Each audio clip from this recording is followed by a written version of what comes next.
আপনারা যারা উপস্থিত হয়েছেন আজকে এই ডাকে সাড়া দিয়েছেন তাদের প্রতি আমরা মনোহরদীতে বাউল গান কর্তৃপক্ষের উগ্রতার বিরুদ্ধে ছাত্র জনতার বিক্ষোভ মিছিল। দ্বিতীয় কথা হচ্ছে আমরা মাত্র গত ২৮ নভেম্বর দিবাগত রাতে মনোহরদী নেভুতলা ইউনিয়নের শরীফপুর গ্রামে বিএনপির উদ্যোগে আয়োজিত হয় বাউল গান। স্থানীয় ছাত্র আলেমদের কয়েকজন গভীর রাতে গান বাজনার ব্যাপারে আপত্তি জানালে তাদেরকে বিএনপির নেতাকর্মীরা মারধর করে। এগুলো বর্তমান প্রজন্মের কাছে কিছুই না। ভুক্তভোগীরা হলেন একই ইউনিয়নের নরেন্দ্রপুর গ্রামের মুস্তাফিজুর রহমান আফরান। সে ঢাকা পলিটেকনিক ইনস্টিটিউশনের ৪র্থ সেমিস্টারের ছাত্র। অপর আরেকজন ভুক্তভোগী হাফেজ মাওলানা জুবায়ের আহমেদ। তিনি শরীফপুর বাজার জামে মসজিদের খতিব। আমার ভাই ছিল আমার সাথে ৩ জন। আহত বৈষম্য বিরোধী ছাত্র আন্দোলনকারী মুস্তাফিজুর রহমান জুলাই মাসে ঢাকায় ২৯টি রাবার বুলেট দ্বারা আঘাতপ্রাপ্ত হয়েছিলেন। তিনি তার নিজস্ব ফেসবুক অ্যাকাউন্টে ভিডিও বার্তায় বলেন, বর্তমানে শিক্ষা প্রতিষ্ঠানগুলোতে বার্ষিক পরীক্ষা চলমান, তাই গভীর রাতে গান বন্ধ রাখার প্রস্তাব দেওয়া হয়েছিল আয়োজকদের। উক্ত মারধরের প্রতিবাদে ২৯ নভেম্বর বাদ মাগরিব শরীফপুর বাজারে ছাত্র জনতার বিক্ষোভ মিছিল করে এবং জড়িত অপরাধীদের ৪৮ ঘণ্টার মধ্যে বিএনপি থেকে স্থানীয় বহিষ্কার এবং উপযুক্ত শাস্তি দাবি জানায় নরসিংদী জেলার বৈষম্য বিরোধী ছাত্র আন্দোলনের প্রতিনিধি সৈয়দ নাজমুল ইসলাম। অর্থাৎ জুলাই অভ্যুত্থান এই স্পিরিটকে যারা ধারণ করতে পারবে না তারা বাংলার জমিনে থাকতে পারবে না। জুলাই গণ অভ্যুত্থানের স্পিরিটকে যারা ধারণ করতে পারবে না তারা আমার লেবুতলা ইউনিয়নে থাকতে পারবে না। ভিডিও যাদের ক্যামেরা আছে ভিডিও করে রাখেন। আমি ঘোষণা দিতেছি এই শরীফপুর মাটি থেকে পুরা লেবুতলা ইউনিয়নে যতদিন পর্যন্ত আমাদের ছাত্র জনতার শিরায় শিরায় রক্ত বহমান থাকবে, আমাদের লেবুতলা ইউনিয়নে কেউ আমি যতদিন বেঁচে থাকি আমার শিরায় যতদিন রক্ত থাকে এই লেবুতলা ইউনিয়নে কেউ বেহায়াপনা গানের আয়োজন করতে পারবে না।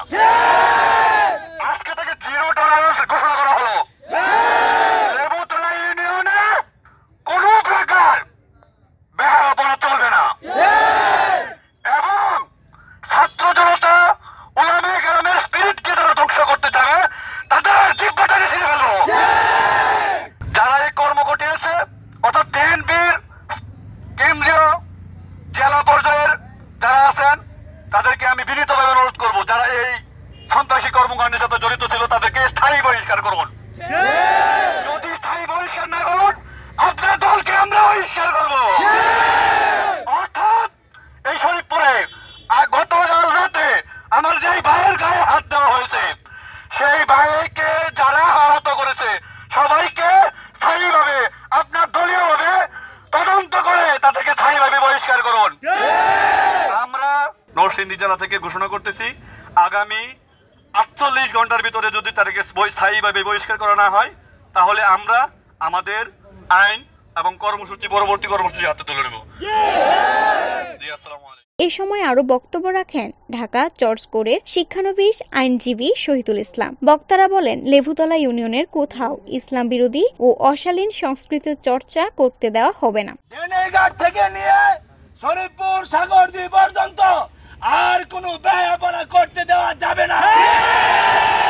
যদি কোনো প্রকারে কেউ কোনো ধরনের রাজনৈতিক ছত্র ছায়ায় বেহায়াপনা করার মতো সাহসিকতা প্রদর্শন করে আমরা তার দাঁত ভাঙা জবাব দেব ইনশাআল্লাহ। যে ছিল ওনার সাথে কথা চলতেছে, তো আমিও আর কি এইখানে আসছি। তো আমি বললাম যে দেখেন এখন তো পরীক্ষা মাস চলে, নভেম্বর মাস চলে, তো আপনারা যদি এই বিষয়টা আর কি বন্ধ করেন আপনাদের সন্তানরা উপকৃত হলো, আমরা উপকৃত হলাম। তো উনি বললো আর কি তুমি কি? আমি বললাম আমি আপনার এলাকার সন্তান। তো এইটা বলার পরে পিছন থেকে কিছু উশৃঙ্খল পোলাপান এসে আমাকে এবং আমার যে হুজুর ভাই ছিল আমাদের দুজনকে হিট করতেছিল। পাশ দিয়ে একজন আমার কানের মধ্যে এমনভাবে মুচড় দিছে অল্পের জন্য আমার কানটা ছিঁড়ে যায় নাই। তো এ ছিল, আমি সবাইকে চিনে রাখছি। তো আজকে এখান থেকে ৪৮ ঘন্টার আলটিমেটাম দিলাম। তাদের বিরুদ্ধে যদি কঠোর কোনো দলীয়ভাবে সিদ্ধান্ত নেওয়া না হয়, মনোহরদী থেকে নরসিংদী, ঢাকা থেকে সর্বত্র যে বৈষম্য বিরোধী ছাত্র আন্দোলনের যত প্রতিনিধি ছিল, যত সদস্যরা ছিল, যত আমার ভাইয়েরা ছিল, সহযোদ্ধারা ছিল, সবাই মিলে আবার আমরা মাঠে নামবো। কেন? তাদের চাঁদাবাজির জন্য এখানে আসছিলাম? আমরা 5 জন কি তাদের 300 জনকে মারার জন্য এখানে আসছিলাম? তাহলে আমাদের উপরে কেন এই হামলা? আমি যেভাবে একা মঞ্চে উঠছি, তোমাদের এই সবার জায়গা থেকে একজন পারবানি কোনো আলেমের সামনে দাঁড়াইতে। সুতরাং সামনে কোনো কাজ করতে হলে এটা অবশ্যই আলেম ওলামা যেন জানে। আর কোনো গান বাজনা অথবা বাদ্য, বিশেষ করে এই সমস্ত অশ্লীল কোনো কাজ, বেহায়াপনা, ইফটিজিং সহ যে সমস্ত কাজ সমাজ ধ্বংস করে, সকল কাজ থেকে যে সমস্ত নেতা ফেতা বা যারা আছে সহযোগী, তাদেরকে বলবো আপনারা বিরত থাকবেন এবং আপনাদের লেসপেন্সার যারা আছে তাদেরকে বিরত রাখবেন। জাহিদুল ইসলাম, শিক্ষানবিশ প্রতিনিধি, মনোহরদী, নরসিংদী টিভি। উপযুক্ত শাস্তির আওতায় আনা হবে।